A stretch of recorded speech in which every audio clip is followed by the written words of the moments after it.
Welcome to the MSP Corner podcast. Before we kick off our show, we would like to share what our main objective is at the MSP Corner. Our main goal is to help CEOs build profitable and self-sustainable IT service firms. We are not just providing tools for IT firms, we will be sitting in meetings with you to ensure your IT firm stays on track.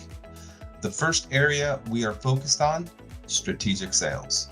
IT firms are stuck selling technology or IT support. We will provide you with the blueprint so you position your firm as an added value to your prospects. We will have framework on how to sell value so you influence the prospect into selecting your firm. The second area we see many IT firms struggle in is marketing. 90+% of businesses rely on antiquated marketing methods. The most popular choice, word of mouth. We have proven methods on how to attract the ideal prospect. Our framework will include how to become the online authority and be the business influencer for an industry. The third component to our package, scaling. IT firms walk away from opportunities because they lack the bandwidth or skill set to scale. We have lined up reputable businesses so our members can hire on-demand resources that will allow them to scale their business. The fourth area we will offer help in, selecting the right tools. In order to deliver value, you need the right tech stack. Our platform will offer information on products that are the ideal choice for MSPs. The fifth area we will offer help in is with documentation. Templates are a critical component when building an MSP. We will have contracts, proposals, SOWs, collateral, and much more in the template section.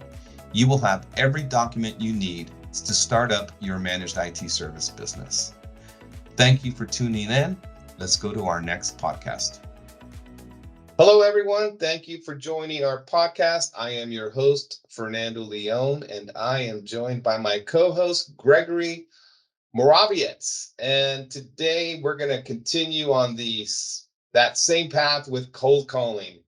But this is more geared towards how you can add 4 figures of MRR to your MSP's bottom line or your IT services bottom line.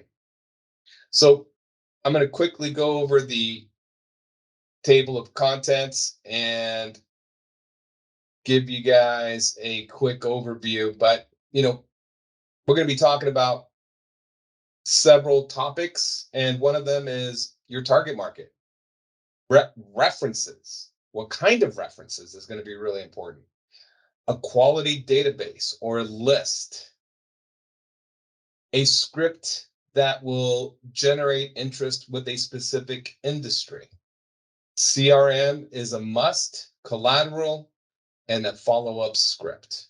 So let's get this show on the road, and let's talk about your target market. You guys need to determine first your client list. Who are you guys servicing? Because your clients are going to be your references. If you want to generate some quick wins, some quick contracts that is going to generate $5,000 to $8,000 a month, even $1,000 a month, right? We're going to hit 4 figures there. $1,000 to say $9,000 a month. You're going to make some quick wins if you have the following. You got to have references. Well, first, you got to decide who is going to be your ideal client, right? You got to pick an industry because your industry defines your expertise. So if you're an expert with, let's say, the medical industry, you're going to know everything there is, their gaps, their struggles, their challenges, all of their problems, their applications to have them run efficiently, all their operational information. You know everything. So that's going to be a big plus on helping you close your business, close new business. So you got to sit down, go over your clientele list and determine we're going to go after this industry. You can even make it 2 to 3 industries, but make a list and say, okay, this is what we know regarding this industry. We are the champions. We know everything about it. We know it inside and out. So there's not going to be any question as to what your expertise is in that field. Because when you get in front of a CEO at a medical office, they're going to first, these guys are so sharp, they're going to ask you a lot of tough questions. So, and you're going to be ready. You're going to know every answer to their problems. So, this is under the assumption that you have already scheduled a meeting, but let's just determine that that's what you're going to do. You're going to go after the medical industry. And once you schedule that meeting, you're going to be able to have an answer for all their questions. All right. So here's the important component also that's going to help, that's going to contribute to you getting a win is references. Because when you get out of that meeting and they ask you for a proposal, they're going to ask for references. So if you have references in the medical industry, that's going to contribute to your advantage. Because I would want to work with an organization that has lots of IT firm clients. If I'm going to hire a vendor and they don't have any experience working with MSPs, I'm going to choose the vendor that does. So you guys have to have that same thought process, right? Because your prospective clients, they want to know that they can trust you. They want to know that you're the expert in their industry, and they want to talk to references in their industry. So when you guys have that checklist of items that they need, you're going to have a better chance of landing that opportunity. Even if you're more expensive, people will pay, companies will pay for expertise because they'd rather pay somebody who can solve a problem in a few minutes or somebody that takes hours or days, right? So that is going to be really critical to your to winning new business. The next thing on your list, because we have a checklist here, is a quality list. And we're going to be sharing on our webinar this Friday that we work with this one group that provides quality information. They have amazing information on what information they offer in a list. So that's going to be really important. If you have a quality list, you're going to have accurate information. You're going to have important critical information such as a decision maker, phone number, email. So there's going to be critical information for you to get in contact with the right person. So keep that in mind. If you have a quality list now, then hey, you're one step ahead. But remember, this quality list will be an industry that you're going after. You do not want to go after every industry. You want to work with a group that can provide you with a list of a specific industry. All right. Well, I'd like to say a couple things about what you're talking about. Yeah.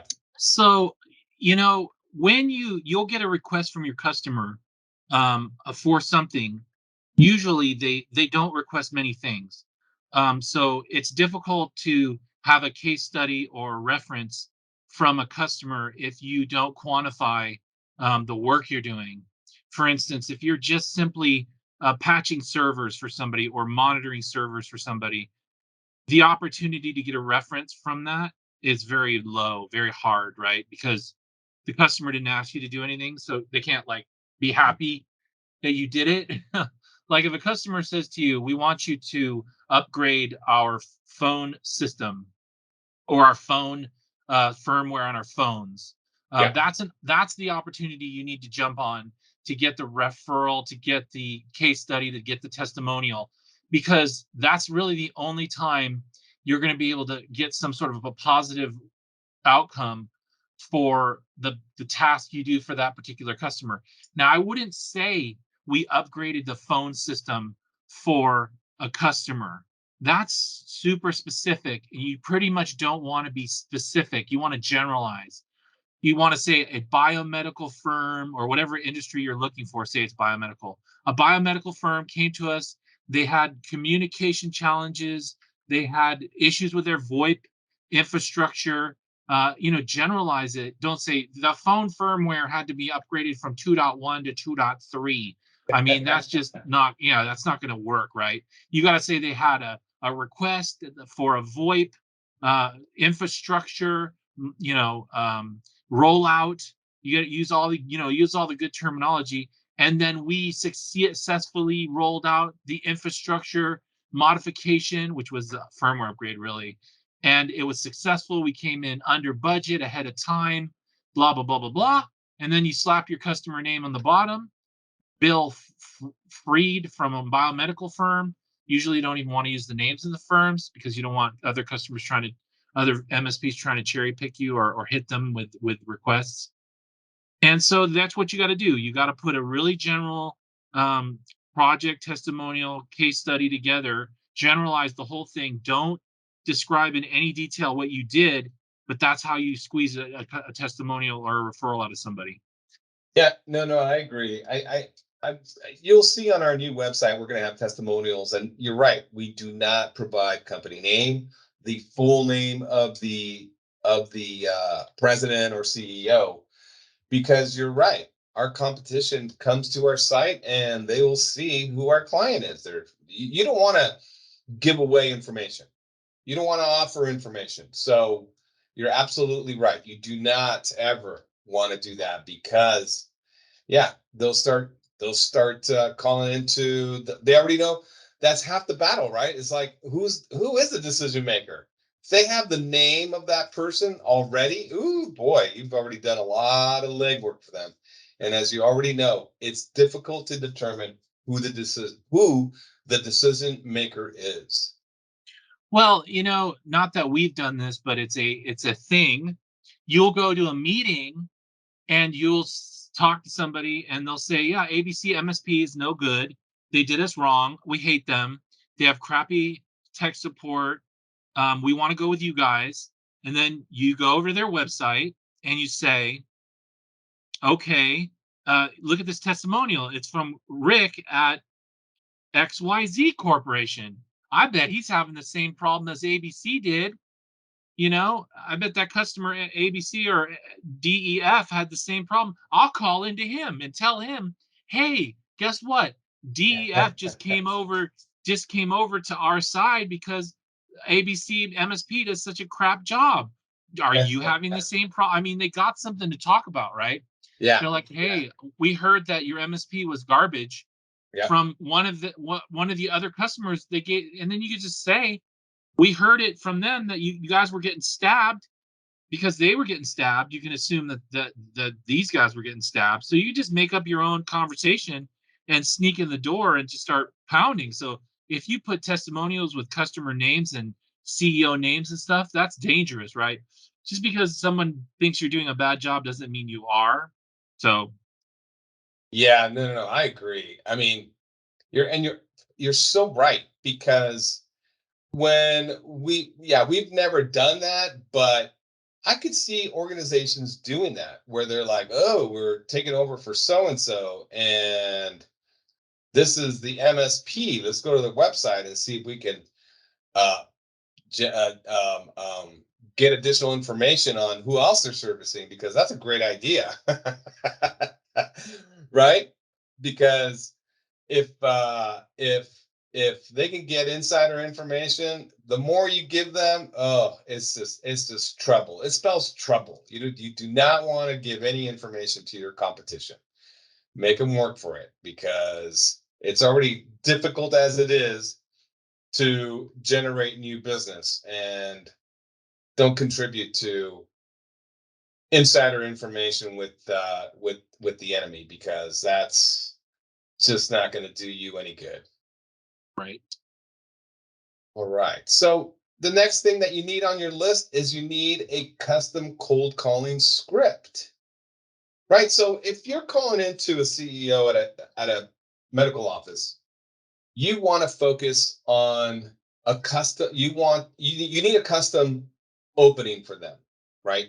You need to focus on how you're going to solve, how you're going to get their the first, how you're going to pique their interest, how you're going to capture their attention, because you have less than 5 seconds to get another 30 seconds. So if you can open it up with a problem they currently cannot solve, or they're currently looking to solve, or they're unhappy with their current IT group, you're going to generate some interest. So calling into I'm going to give you two examples of what not to do and what to do. So you call into a CEO at a medical office and you say, "Hello, Mr. CEO, we provide tech support services, and we are providing our clients with quality services, and we help them resolve all their technical challenges. Can we help you in that area?" Right? That would be one opening that is just awful. You're focusing too much on what you offer, right? You're not focusing on what the benefit. You're really focusing more on features than benefits.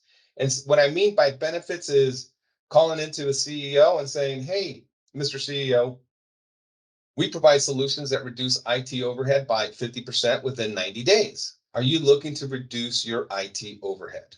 Right? So that is general, but it's also focused on benefits, and it's focused on something that they are always interested on: saving money, saving cost. And if they're in the market for reducing their IT operational expenses, they're going to give you some more time to pitch them on what you have to offer. So you got to have a very strong opening. So your custom cold calling script needs to be tailored to that specific industry. Because if you're going to use a generic custom cold calling script, if you're going to use a generic cold calling script, you're going to have a lot of doors slammed in your face. So you just want to increase your chances of them opening the door. They've already cracked it open. You want them to swing it wide open so you can come in and start pitching them on how you're going to help them, right? Because they need help. They're experiencing a pain, they're experiencing a challenge, and you're there to solve problems, not talk about, "Hey, upgrading 2016 to 2023. We could do that. And from this version to that version, and we have techs with mad skills." They don't care about that. They don't care that you have mad skills. They don't care if you've been in the IT industry for 25 years. They don't care if you have 100 techs techs on your bench. They care about their problems. And your custom cold calling script needs to solve their problem. All right. So keep that in mind. Well, let's talk about that for a second. Yeah. So, you know, here's the it's a big picture situation. Yeah. Here there's cold calling where you just kind of walk into a building and you just walk in and say, "Hey, what do what could you possibly need? What, basically, or what could your problems be, and can I help you solve them?" And that's super hard, right? Because you're kind of like you're shooting a shotgun into the ocean and you're hoping to catch a fish. It's Yeah. it's Yeah. so hard. I've seen you do it. You just call in and go, "Hey, do you have this problem where you want to?" I mean, everybody wants to save money, and you can generalize that, right? But Yeah. Yeah. again, you're just an you're just a lame sales guy. You're just coming in through the door going, "Can I sell you something?" I mean, I get these spam and emails and cold calls all the time. People are like, they don't even tell me. Some people are like, "Do you have content development network issues?" I'm like, "No." Why, what a waste of my time talking to somebody that's babbling on about how my day is going. And then finally they're like, "How are you doing? What are you up to? Did you have a good weekend? Oh, by the Yeah. way," I'm sitting there talking to them and they're like, "By the way, do you have content development network issues?" I'm all, "No, and I never will. What, I mean, why are you calling me?" Yeah. Yeah. Yeah. Yeah. Yeah. And then, well, okay, then you have that approach. So that sucks. Yeah. But then you have your SEO based approach Yeah. where you have a landing page and people that visit your landing page or maybe fill out your contact us form, you have to perform that cold call. And that cold call is a lot more specific. That cold call is not general. That cold call is like you have a swimming pool and you're trying to throw a harpoon at a bigger fish, right? It's easier. You can see the fish. This person came to your website and said, I want 24/7 help desk. Now you got to do that cold call, which is super different than the shotgun in the ocean approach, where you're just trying to figure out if someone has a pain point. Yeah. So there's two totally different types of cold call. Yeah. Yeah. No. You're right. You're right. The more insider information you can get, the better, right? But yeah, you're right, and that's possible with the pixels and the collection of data on your website, because yeah, you can now start collecting data on who visited your site, which pages they visited, and then determine, at least make a guess. Hey, they're interested in MSP services or SOC services, or they downloaded this EDR white paper, or they downloaded a compliance, security and compliance paper, right? So that type of information is so helpful. You're right. I mean, sending out an email would be my first choice. Would be like, hey, I'm going to send Tom from Medical XYZ downloaded our compliance document. I'm going to send him an email and say, hey, Tom, I see that you downloaded our compliance document. Can we set up a call? We help our medical offices stay secure and compliant. We guarantee response times. We guarantee remediation, et cetera, right? So things like Well, that. you have to make those channels. If Yeah, you don't make those channels, you're going to be in a lot of trouble, yeah. Well, because it's you're just going to be trying to go door to door, basically, to the world. Well, it's not trouble. It's just more challenging, and I agree that with technology today, you can have a huge advantage. It's like you've got insider information on a stock. You're like, hey, this is the problem they have, and you can solve it. And here's the contact person because they came to your website. So you're absolutely right. It makes life easier on a sales guy. Way, way easier. I wish we had this technology back in the day when I was making cold calls, but that's not it. That's not the case. So, but you're right. You're absolutely right. Make it easier on yourself. Make it easier on your sales team. There's tools out there to make that happen. So, but yeah, you're right. And that just helps you determine, hey, I got to create 10 custom cold calling scripts, because the CEO of this company, if they download a compliance page, I have a cold calling script for that compliance page. I have a cold calling script for the security, or et cetera, right? So there'll be a number of scripts that you're going to want to customize. All right, next on my list is the CRM. The CRM is so important. I can't even express how important it is, because you're going to have all the data centralized on what you've done at each account, whether you've emailed them, whether you've called them, whether you've sent them a proposal. Everything is going to be documented. Obviously, you have to enter all this information, but a CRM, your customer relationship management platform, is going to be so critical to your success, because you're going to have ticklers. Ticklers are going to remind you that you need to call Tom back, that you need to call Larry next Wednesday, because he wants you to follow up on the proposal he sent, right? Or you sent him. So yeah, CRM, so critical. You can't do without it. If you're using Excel documents, you are stuck in the Stone Ages. You need to uh, wake up and go get yourself a CRM. And they're free. There's no excuses for overhead. They're free and they integrate with your email. So no more excuses. You need a CRM. Well, the CRM tool also has a product section. So you can, if you're in the situation where you're highly organized, you can make products out of your services. So Yeah. if one of your services that you simply sell somebody is, like, for instance, Office 365 licenses, you can associate that customer with your Office 365 licenses and also put some sort of an expiration date on their agreement in there, so that it'll tell you when someone's contract's about to expire. so that you could go resell it to them.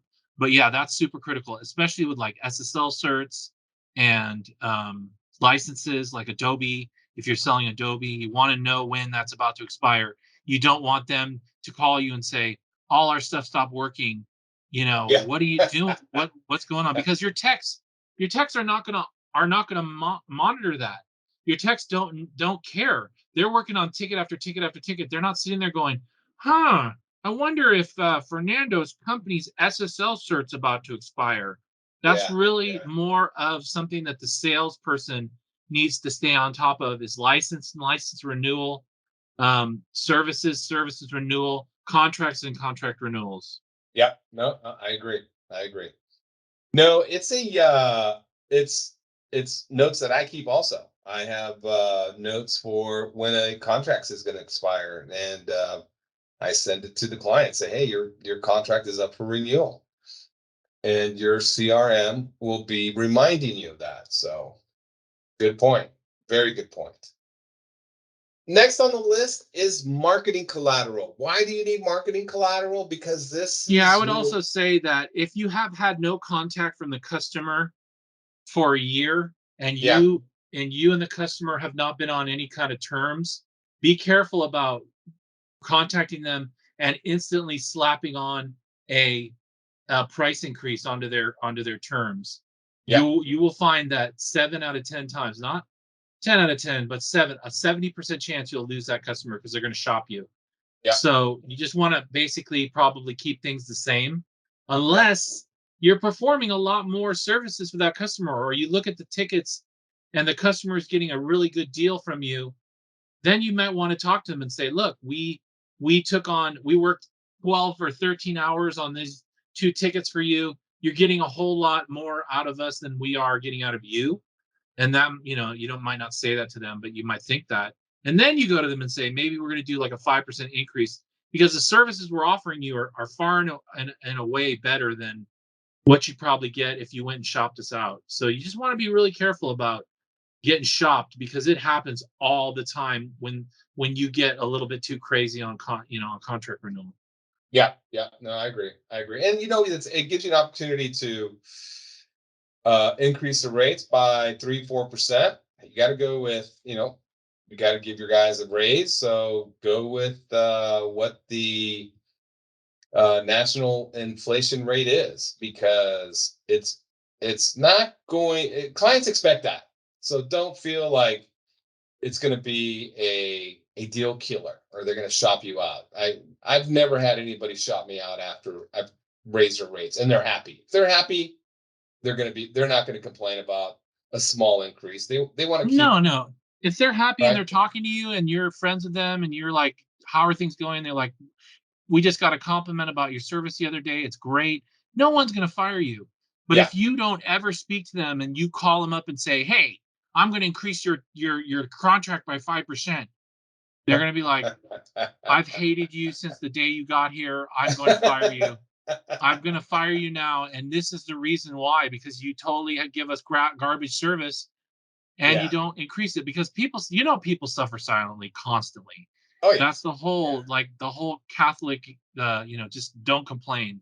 Yeah. The whole Yeah. religious experience that we have in the world. Yeah. Suffer silently and then make a giant change because you're hurting, you know? I, I agree. I agree. All right, next topic. The next item on the list is collateral. Why is marketing collateral so important? It's because you are building a brand.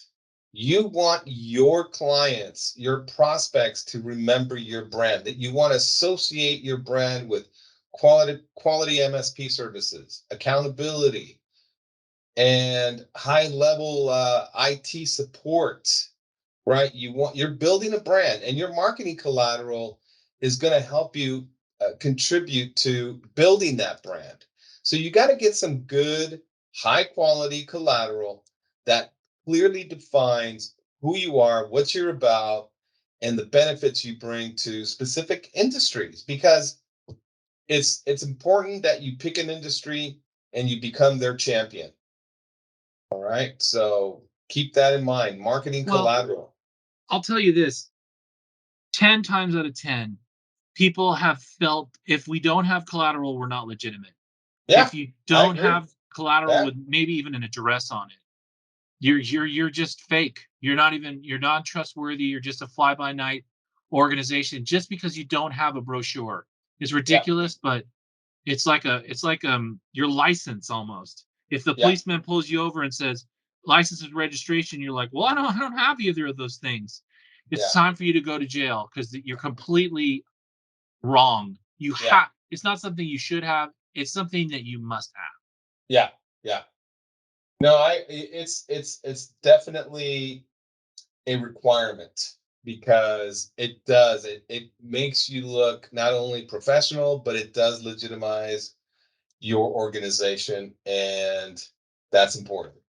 You want to be serious, you want to be a serious player in this industry, you gotta have marketing collateral that is going to impress your prospects. It's just bottom line. That's it.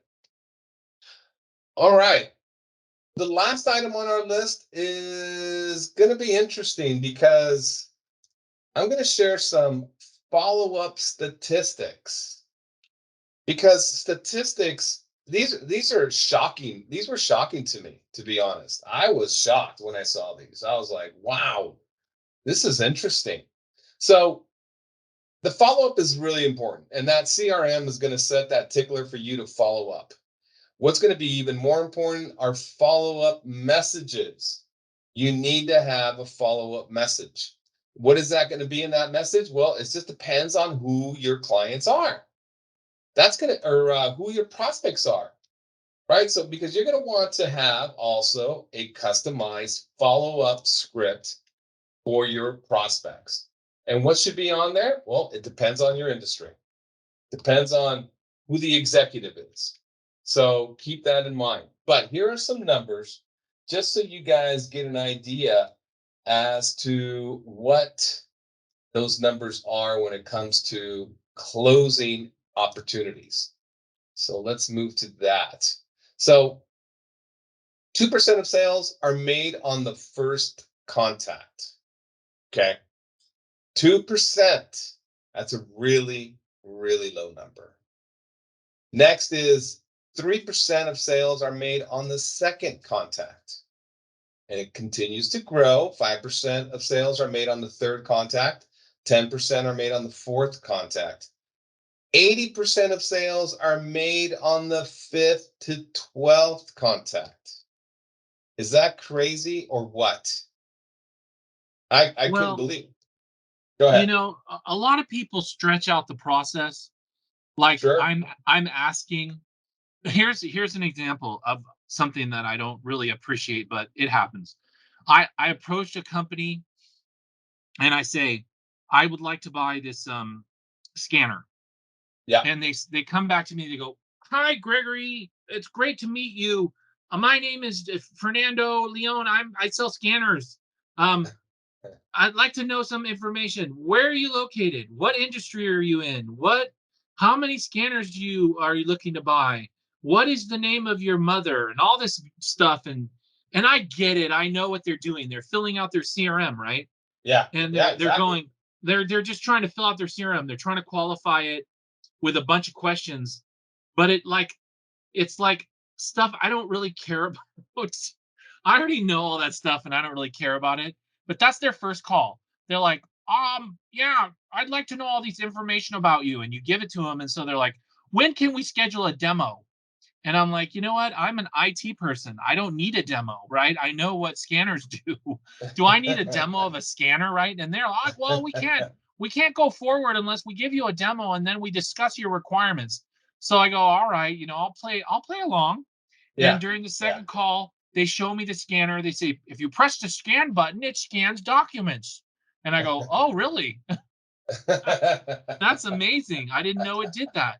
And so they're like, well, here's my and they get about four other people on the call. They're all, what industry are you in that you need scanners? And then they try to talk you up on all these different things in the call. And Yeah. I'm like, God, I just want a freaking scanner, dude. Yeah. And Yeah. and then I go, okay, I'd like to buy the scanner. And they go, okay, well, here's a quote, and then that takes days of maybe weeks of Yeah. me waiting Yeah. for a quote, and then I'm emailing them, hey, can you get me a quote? Oh, the guy who does the quotes is out of town, he's on vacation, his mother died. I get all this garbage, and I'm like, oh fuck. And Yeah. so I'm like Yeah. sitting there, and then finally I get the quote, and it's very high, and I look online, and other scanners are of the same type are like much less. And so Yeah. I'm like, oh my God, I just spent 4 days and all that follow-up time where I sat there and pounded them with emails for quotes to get a quote that's way Yeah. high, too high for what I want, and I'm like, man, this sucks. Yeah. And Yeah. so, and then that's just, that's one of them. I got to do it more. I got to keep going. The same thing over and over and over again. I wish they would just say, look, here's our price sheet. If here, do you want a demo? No, scanner's great. Here's our price sheet. Let me know what the win price is. If this price is too high, and then I might go, I gotta have this 10% lower, and they go, no problem. Well, let me do a deal reg for you or whatever. They'll BS me, and they'll say, let me talk to my manager, just like at the car dealership, and I'll go, okay, and they'll come back and they'll go, we can give you 5% off, and blah blah blah, and I'll go, all right, I'll do it. Done. Here's a PO, and that's Yeah. it. Yeah. But Yeah. no, they drag it out, man. They drag it out. They love Let's it. have Yeah. let's have a meeting. Let's Yeah. have a demo. Let's have a sales call with all of our sales reps from the area. And it's like, and then the price comes in, and you're all, uh, uh, too high. And this is why we don't like salespeople, because they drag it out. And I'm hoping you're going to tell people, know when to hold them and know when to fold them, man. You're like the gambler. You got to say to him, what does this guy need? You don't go to a Silicon Valley technical, guy and say, can I show you the specs of this particular scanner? He's like, I don't care. I know how I built the very first scanner. Yeah. You know what I Right. mean? Yeah. It's tough, but yeah, I'm going through the process now where I'm trying to pick this Wi-Fi scan and analyzer. And these Yeah. people are, I've done like 11 emails with this one person, and that's just to schedule the demo. What time of the week next week is good for you? Yeah. What's your industry? How many square feet of space? They ask these questions one at a time, and I'm like, ah. So yeah, I get it why it's the 12th call that the sale is made at. It's because people stretch it out when they should just optimize it. Yeah. Yeah. No, no, I agree. I agree. It's just a- as a salespeople, we have to be diligent with our follow-ups, right? Until we're creatures of habit of we're not going to give up until we get that official no. I know we get ghosted a lot. I get ghosted quite a bit still, even when companies reach out to me saying, Fernando, we need you. We need single point of contact. Well, obviously, I stay in touch with them. They're like, we need you. And then I get ghosted by them. But I continue to follow up because obviously it's an opportunity we don't give up on until we get that official no. So but yeah, I know salespeople can be annoying, but I don't stop until I get a no. I force a no. I say, hey, did you give up?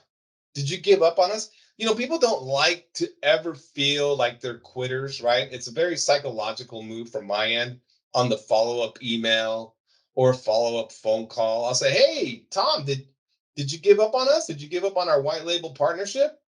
Did you are you gonna quit on us? What's up? Right? So people don't like to ever feel like they quit. They've given up because nobody wants that label on them. Nobody wants to be labeled a quitter. So, or giving up on something. So it's a very powerful question that I'm going to encourage the audience listeners to use. It's definitely one of those when you're getting ghosted, use it because it's powerful. You're going to get such a high response. You'll be shocked. what the response is. I say I get at least 80% of people responding to my question. Yeah, we've gone in a different direction, or no, stay in touch because the project's on hold, or the client is taking their time on making a decision, et cetera, et cetera. All kinds of excuses. But at least you get an answer on whether you're going to be moving forward or the opportunity has died. So Well, there's nothing worse. There's a couple things. First of all, a lot of our business is that we're not the direct consumer of the product, right? Especially for white label services. yeah, We aren't the decision makers. Neither is the customer you're approaching. yeah, They aren't the decision maker. They're reselling our services to their customer. So yeah, they got to figure out if their customer is going to respond to them, and then they got to negotiate pricing and all that stuff. So there's a long lead time for what we do. But if you're selling direct to somebody and they aren't sure whether they're going to buy it or not, mm-hmm, that's mm-hmm, a tougher call because they're ghosting you. They need the service. So if they're ghosting you, there's got to be a reason there.